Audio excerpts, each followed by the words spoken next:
Hello दोस्तों आज की वीडियो में मैं आपको बताने वाला हूँ, अगर आप भी एक CSC से आधार ऑपरेटर हैं और आप अभी भी पुराने वर्जन यानी ECMP मोड पर कार्य कर रहे हैं और आपने अभी तक यूनिवर्सल क्लाइंट पर यानी कि आप यूनिवर्सल क्लाइंट की तरफ अभी शिफ्ट नहीं हुए हैं या आप यूनिवर्सल क्लाइंट पे बेहतर तरीके से कार्य नहीं कर पा रहे हैं या इसके कुछ ऐसे हिडन फीचर जिसके बारे में आपको जानकारी नहीं है, उसके बारे में बात करेंगे। ECMP और यूनिवर्सल क्लाइंट में क्या फर्क है, किस तरह से आधार ऑपरेटर के लिए इस सॉफ्टवेयर पे कार्य करना इजी रहेगा और साथ ही अब आपको अलग अलग से अन्य सॉफ्टवेयर की आवश्यकता नहीं है, केवल एक ही आधार सॉफ्टवेयर पे आपको सारे कार्य करने में आसानी रहेगी। जैसे आप चाइल्ड इनरोलमेंट कर सकते हैं, बायोमेट्रिक कर सकते हैं, 18 प्लस या 18 से कम एज वालों का आधार कार्ड बना सकते हैं, डेमोग्राफिक अपडेट कर सकते हैं। सभी कार्य यूनिवर्सल क्लाइंट से एक ही प्लेटफॉर्म से आप कर पाएंगे। यूनिवर्सल क्लाइंट के नए वर्जन जो कि UIDAI की तरफ से क्रांतिकारी अपडेट है, कोई अलग सॉफ्टवेयर नहीं,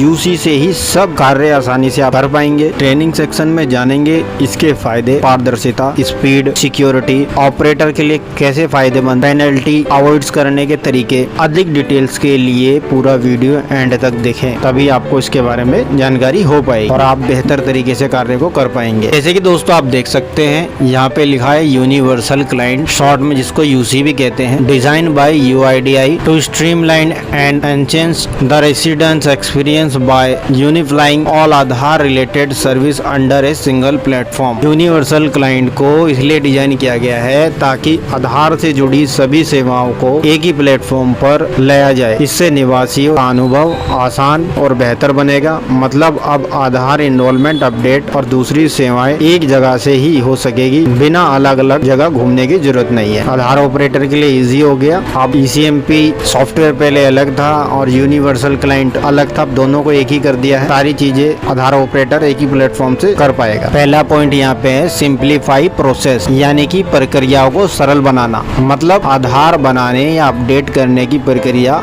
आसान हो जाएगी। आधार कार्ड बनाना है, आपने डायरेक्ट यूनिवर्सल क्लाइंट को लॉगिन किया, वहाँ पर आपको सभी ऑप्शन देखने को मिल जाते हैं। अब सिंगल ही प्लेटफॉर्म से, जैसे कि 18 प्लस वालों के आधार कार्ड बनाने हैं या बच्चों का आधार कार्ड बनाना है, चाइल्ड इनरोलमेंट किसी का करना है जिनकी आयु 5 वर्ष से कम है, या ऐसे बच्चों का आधार कार्ड बनाना है जिनकी आयु 5 वर्ष से 18 वर्ष के बीच में है, या कोई डेमोग्राफिक अपडेट करना है या किसी का बायोमेट्रिक अपडेट करना है, सभी कार्य आसानी से कर पाएंगे। तो प्रोसेस बड़ा ही सिंप्लीफाई आपके लिए हो गया है। तो इस वीडियो में मैं आपको पूरा जो भी ट्रेनिंग में बताया गया है उन स्क्रीनशॉट के माध्यम से ही आपको मैं समझाऊंगा और सरल शब्दों में आपको समझाऊंगा, आपको कोई और वीडियो देखने की जरूरत नहीं पड़ेगी। तो ये चीज आप समझ गए, सिंप्लीफाई प्रोसेस हो गया है। पहले आप एक आधार ऑपरेटर हैं, किसी का बायोमेट्रिक करना होता तो आपको ECMP लॉगिन करना होता था ऑफलाइन प्रोसेस के लिए। अब आपको सिंपली यूनिवर्सल क्लाइंट लॉगिन करना है, एक विंडो पे सारे काम आपको मिल जाएंगे। और यहाँ पे है दोस्तों इम्प्रूव ट्रांसपेरेंसी, कहने का मतलब है पारदर्शिता बढ़ाना। सब कुछ क्लियर और खुला होगा, कोई छुपी हुई बात नहीं। जब आप किसी नागरिक का आधार कार्ड अपडेट करने जाते हैं, भाई किस व्यक्ति के आधार में ऑलरेडी अपडेशन हो चुकी है, आधार नंबर डालेंगे, सारी डिटेल आपके सामने ओपन हो जाएगी। जिनका लिमिट करो से वहाँ पे ऑप्शन ही नहीं आएगा अपडेट करने का, या कितनी बार लिमिट अपडेट हो चुकी है, वो सारी जानकारी आपको इस सॉफ्टवेयर में पता लग जाएगी। कस्टमर बहुत से बोलते हैं ना, नहीं भैया मैंने तो आधार ही अपडेट नहीं कराया, कहीं लिमिट कैसे क्रॉस हो जाएगी, आधार नंबर डालोगे सारी डिटेल आ जाएगी। मिनिमाइज रिजेक्शन, यानी कि रिजेक्शन कम करना, आधार फॉर्म रिजेक्ट होने की समस्या कम हो गई। इस नए सॉफ्टवेयर में मिनिमाइज रिजेक्शन का ध्यान रखा गया है। Faster processing of enrolment update request, यानी कि एनरोलमेंट अपडेट की रिक्वेस्ट फास्ट प्रोसेसिंग होगी तो काम जल्दी हो जाएगा, नागरिक का जल्द से जल्द आधार कार्ड बन जाएगा। क्या होता है, जिनका 18 प्लस से अधिक आयु वाला आधार कार्ड बनना है तो UIDAI उस आधार कार्ड को जनरेट करने में 90 डेज का टाइम लेती है, यानी 90 दिन का समय मांगती है। और 90 दिन के समय के प्रोसेस के हिसाब से पहले स्टेट सरकार को भेजा जाएगा डेटा, भाई इस व्यक्ति का 18 से अधिक उम्र है, जरा चेक करिए ये बंदा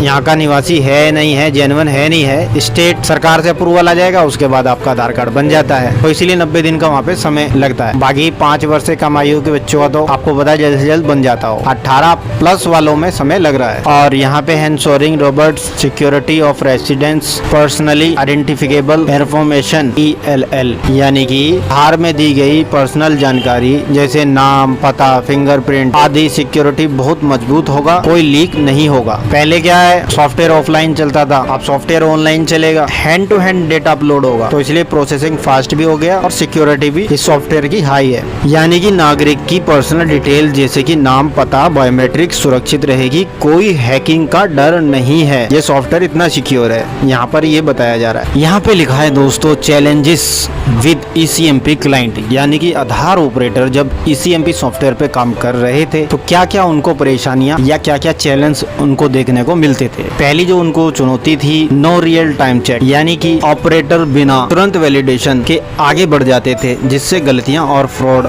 धोखाधड़ी की एंट्री हो जाती थी। और दूसरी चुनौती उसमें दोस्तों ये थी, मैनुअल एरर्स, जैसे कि डेमोग्राफिक, नाम, पता में टाइपिंग की गलतियां या खराब बायोमेट्रिक कैप्चर, उंगलियों के निशान, आइरिस स्कैन होने से रिजेक्शन, जो जनरेट आप करते थे रिजेक्ट हो जाता था। लेकिन यूनिवर्सल क्लाइंट में जब आप नागरिक का मोबाइल नंबर चेंज करेंगे, वहां पर जब तक OTP नहीं आएगा तब तक आप मोबाइल नंबर चेंज नहीं कर पाएंगे। ECMP में OTP आया नहीं आया, आपने एंटर कर दिया, कस्टमर बाद में बोलते थे भाई आपने तो 33 की जगह 35 डाल, मैंने 33 बोला था आपने 35 कर दिया, 37 कर दिया, तो अपनी गलती कस्टमर नहीं मानते थे तो आधार ऑपरेटर के ऊपर ही ब्लेम कर देते थे। तो ऐसे में आपसे गलतियां भी कम होगी ECMP की तुलना में। तो ये चैलेंजेस जो थे आपको देखने को मिलते थे। जब बात चैलेंजेस की कर ही रहे हैं, अभी हमने जैसे कि देखा ECMP में क्या क्या चैलेंजेस देखने को मिलते थे, तो अब इसकी तुलना भी कर लेते हैं। पहले ECMP की बात कर लेते हैं। यहाँ पे लिखा है, works in offline mode, packets are operated on client, यानी कि ऑफलाइन मोड पर काम करता था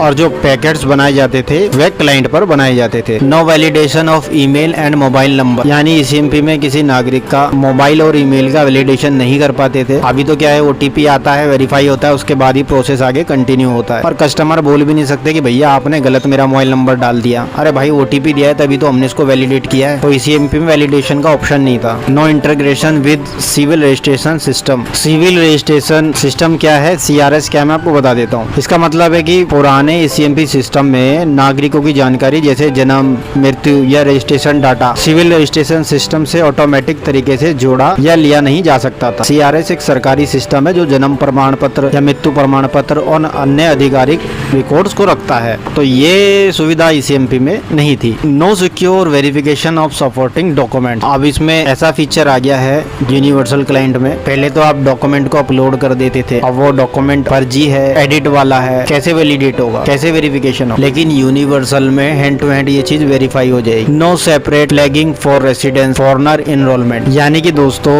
पुराने ECMP सिस्टम में जो फॉरनर रेसिडेंस है उनके लिए रजिस्ट्रेशन के लिए कोई खास निशानी या अलग से पहचान नहीं दी जाती थी। सरल भाषा में कहें, अगर कोई विदेशी भारत में रहकर आधार बनवाना चाहता था तो सिस्टम में उनकी स्थिति को स्पष्ट रूप से चिन्हित नहीं किया जाता था, जिससे प्रक्रिया में भ्रम या गलतियां हो सकती थी। और यहाँ पे NRIs enrolment with Indian address only, ECMP software में क्या था, NRIs जो एनरोलमेंट होता है वो इंडियन एड्रेस पर ही होता था कि 182 दिन से आप भारत में रह रहे हो, इंडिया के एड्रेस पर ही उनका एनरोलमेंट होता था। लेकिन अब यूनिवर्सल क्लाइंट में दोस्तों क्या है, ये fully online application with packet creation at backend, online process हो गया, hand to hand packet upload होगा। पहले की तरह नहीं स्कैन करके डॉक्यूमेंट रख लिए, बाद में यूनिवर्सल पे पैकेट अपलोड किए जा रहे हैं। Email and mobile number validation through OTP, जैसे कि पहले भी आपको बताया था, जब आप किसी का ईमेल या मोबाइल लिंक करेंगे, भाई सेंसिटिव चीज है ये, कोई आधार ऑपरेटर को ये नहीं बोल सकता जी मेरे आधार कार्ड के साथ किसका मोबाइल नंबर जोड़ दिया, मैंने तो बताया ही नहीं था ये नंबर, ये तो गलत नंबर डाल दिया ऑपरेटर ने। अरे भाई जब तक OTP नहीं मिलेगा तब तक नंबर लिंक होता ही नहीं, और जो गलतियां होती थी वो भी समझ लो 0 है, तो तुम्हारे लिए फायदा हो गया। और दोस्तों ये CRS है जो डेमोग्राफिक डाटा ही ऑटो फैच कर लेता है, जैसे बर्थ सर्टिफिकेट आजकल आपने देखे होंगे बारकोड वाले आ रहे हैं, असली है नकली है वो अपने आप पता लग जाता है। और online secure verification of supporting document, और जो सपोर्टिंग डॉक्यूमेंट है असली है नकली है। पहले क्या होता था दोस्तों, ये वेरीफाई करना थोड़ा कठिन हो जाता था कि भाई ऑफलाइन प्रोसेस है, ये डॉक्यूमेंट ओरिजिनल है या नहीं है। अब किसी का ड्राइविंग लाइसेंस है, CBSE की मार्कशीट है या पहचान पत्र है, ये ऑनलाइन ही वेरीफाई हो जाएगा। ऑफलाइन में थोड़ा प्रोसेस टफ रहता था, जिस कारण से क्या है, किसी ने अगर फर्जी भी लाइसेंस दे दिया वो भी सक्सेसफुली अपडेट हो जाता था। सब प्रोसेस ऑनलाइन है तो ये सारे डॉक्यूमेंट जो भी है ऑनलाइन ही वेरीफाई हो जाते हैं। Residence foreigner enrolled for Aadhaar with limited validity, और NRI में enrol with Indian foreigner address as well, और जो बताया था NRI वगैरह इनरोल अपने भारत भारत के एड्रेस पे भी करवा सकते हैं अगर वे भारत में रह रहे हैं, और अपने विदेश के एड्रेस पर भी उसको एनरोल करा सकते हैं। और यहाँ पर दोस्तों यूनिवर्सल क्लाइंट के यूजफुल फीचर के बारे में बताया गया है जो आधार ऑपरेटर का काम आसान कर देता है। लेटेस्ट डिस्प्ले ऑफ आधार, कहने का मतलब ये है जब आप रेसिडेंस का आधार नंबर एंटर करेंगे तो डिस्प्ले पे डिटेल्स जो ओपन होगी वो लेटेस्ट वाली ओपन होगी। आप अपडेशन से पहले ही ये जान पाएंगे नागरिक ने कितनी बार अपना आधार कार्ड अपडेट करा चुके हैं। जो आधार की लिमिट होती है ना, अगर किसी का लिमिट क्रॉस है आधार कार्ड